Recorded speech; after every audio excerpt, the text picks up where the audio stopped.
Magandang araw mga boss. Ngayong araw na to ay mag-i-install tayo ng fascia frame, metal fascia, gutters at saka mga bubong. So natapos natin ilagay yung ating 2x4 na trusses. So next naman itong ating fascia frame. Bali itong fascia frame natin man, napansin nyo may si Perlin na siyang daladala. Ito kasi yung metal fascia sa ating first floor mga boss. So nilipat lang natin dito sa itaas mga boss. So ini-weld lang natin rekta doon sa ating 2x4 na trusses. So sa mga nagtatanong mga boss ko magkano yung nagastos ko dito.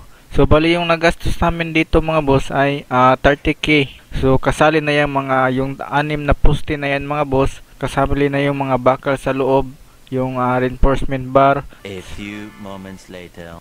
So ito na mga boss, natapos natin i-install yung ating fascia frame. So at yun naman sa harapan, ito yung natira sa kilid mga boss. Yun naman sa harapan mga boss, yun yung sa ibaba nilipat na natin doon sa ating second floor na bubong. So ito yung mga insulation foam sa ating first floor mga boss, yan. At saka yung makikita natin yan yung ating kisame. At saka yung trusses natin. So yan mga boss, yung pinag-weldingan natin yan mga boss. Diyan, so maglalagay pa tayo diyan ng hook mga boss. At yan din, so lalagyan natin yan ng hook para in case na may malakas na hangin, so hindi siya basta-bastang matatanggal. 10mm na hook. At saka dito naman sa likod ay pwede na hindi natin lagyan. May naka-usli naman na bakal yan as ibibend lang natin yan. Tapos i-build natin. Ito na mga boss, maglalagay na tayo ng metal fascia. So ito yung ating metal fascia mga boss. So i-install natin yan doon sa fascia frame. So madali lang naman i-install yung metal fascia mga boss. Metal fascia mga boss, at madali din ito ikanto. Unlike sa gutter at saka flashing gutter, so mahirapan ka talaga sa pagganto.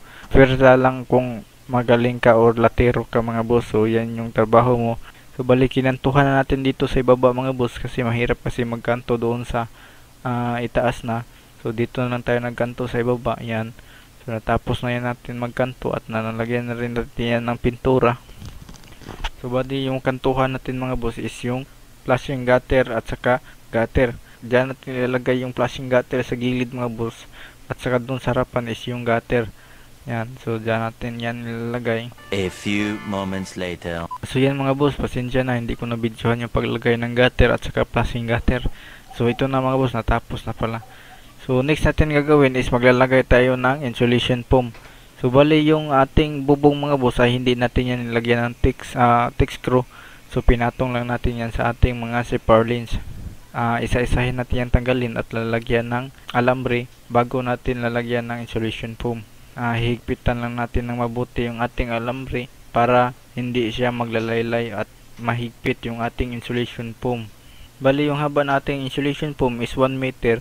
So bali yung pagsusukat natin dito is sa isang insulation foam, 4 na alambre yung ating ilalagay. So para sigurado tayong hindi maglalaylay doon sa lalim or magbubukod. A few moments later. So ito na mga boss, natapos na tayo maglagay ng insulation foam at saka yung bubong at saka yung yero.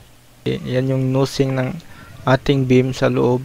At yung sa gilid mga boss is naka-flashing to kasi firewall kasi yung sa gilid. Wala tayong nilagay nga 2x2. So sa loob ay meron tayong nosing na 2 inches. Ganyan. So nilagay na natin yan ng 2 2x2 na kahoy. Ganyan. Para yun yung magsisilbing nosing natin sa loob. Bali yung taas ng ating beam mga boss ay 10 inches mga boss. So yan yung taas ng ating beam, 10 inches. So atin riniredy lang natin ito mga boss para pagkatapos ng malagyan na yan ng cover, so lalagyan natin yan ng reverse. Paghahanap namin doon sa bakal namin nilagay para abang sa beam, yan inaangatan namin yung mga abang sa ating beam. Bali yung abang sa ating beam mga boss ay 10mm lamang mga boss. Dawil na binaon natin sa poste para abang sa ating biga. At yung ating biga mga boss, yung bar natin, yung reverse natin sa ating biga ay 12mm mga boss. Yan, 12mm po yung gamit natin. Yan mga boss, natapos na natin ilagay yung ating reverse sa ating beam. Yan. So itong mga bakal na to, ito yung idudugtong natin doon sa ating mga vertical para sa ating CHB. Ito yung idudugtong natin. Nandito tayo sa itaas sa may bubong. Ayan. So ito na mga boss, nalagay natin yung siding sa may firewall mga boss, at meron na rin yung tangsi mga boss para yan magsisilbing guide natin na hindi mawala sa tuwid yung ating biga. Yan, so at nalagay na rin natin yung ating mga vertical bars para abang sa ating CHB or hollow blocks. So habang yung ibang kasamahan ko ay naghahalo na ng simento para ibubuhos natin dito. A few moments later. So ito na mga boss, kasalukuyang binubuhusan na natin ito mga boss. Yan. So napansin niyo yung mga bakal mga boss, yung 8mm na bakal na yan, dyan natin ilalagay yung ating sahig. May nosing tayo na 2 inches. So dyan natin ilalagay yung ating 2x3 na bakal. So yan yung magsisilbing sahig natin mga boss. So hindi concrete yung ating sahig dito mga boss. Ito. So ito yung 2x3, ito yung gagawin nating sahig natin mga boss. Tapos lalagyan niya ng plywood na 3/4. 1.5 ang kapal nito mga boss. So yan yung ilalagay natin doon. Bali tatlong beam natin ilalagay.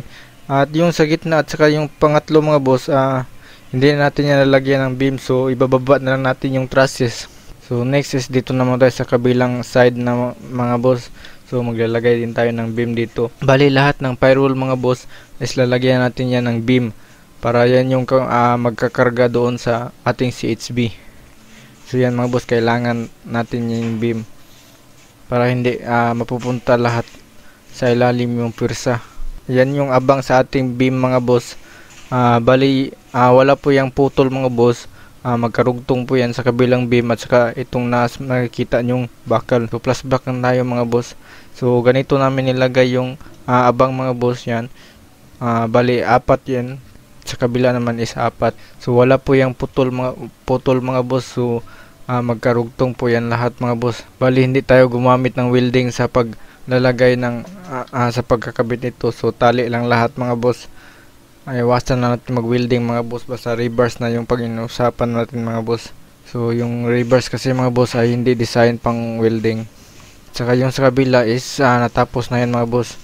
So siguro bukas mini beam. Yung kapal nito is 4 inches. Habang dito naman mga boss yung inapakan ko, ito yung trusses na mga boss sa bubong. So ibinaba natin to para gawin nating lalagyan ng sahig. So ito. So dito yung original niya mga boss. Yan. So kinat natin yan at binaba. Yan para mag-level. Ito yung level sa ating beam. Yan. So para ilalagay na lang natin yung ating 2x3 na tubular para gawin nating sahig. At nilagyan na rin natin yan ng level, tansi para maging level. So yan yung beam natin. Diyan natin nilalagay yung ating 2x3 na tubular. Yung plano namin nito mga boss, para mas lalong tumibay ito, is bubuhusan namin ito hanggang sa gitna lang ng trusses mga boss. Ayan, para matibay yung ating trusses or yung ating lalagyan ng sahig. So above standard yung ating seating mga boss. Bali yung seating natin is 3 cm. Yan, so 3 cm yung ating seating. Ayan, para matibay yung ating CHB. Ito yung bubong sa ating first floor. So balik kalahati lang yung ginawa kong second floor. Yan, so tapos na yan mga boss. Yung roofing natin tapos na rin. Bali yung kulang lang dito mga boss at pinag-iipunan ko pa mga boss is yung ating sahig mga boss. Yung tubular na 2x3 mga boss. Kasi yung isa kasi niyan is 1,200 yung isa. Yung kapal niyan is 1.5 mm. Bali yung magagamit dito mga boss sa 30 square meter is 16 pieces na 2x3 na tubular. Kasi yung distansya nito mga boss is 1 foot yung distansya ng ating tubular. At tinigilan muna namin yung pagtatrabaho nito is nag-iipon muna ako. So hanggang dito na lang muna mga boss. Maraming salamat sa panonood. Kung nagustuhan yung video na to, please like and subscribe this channel.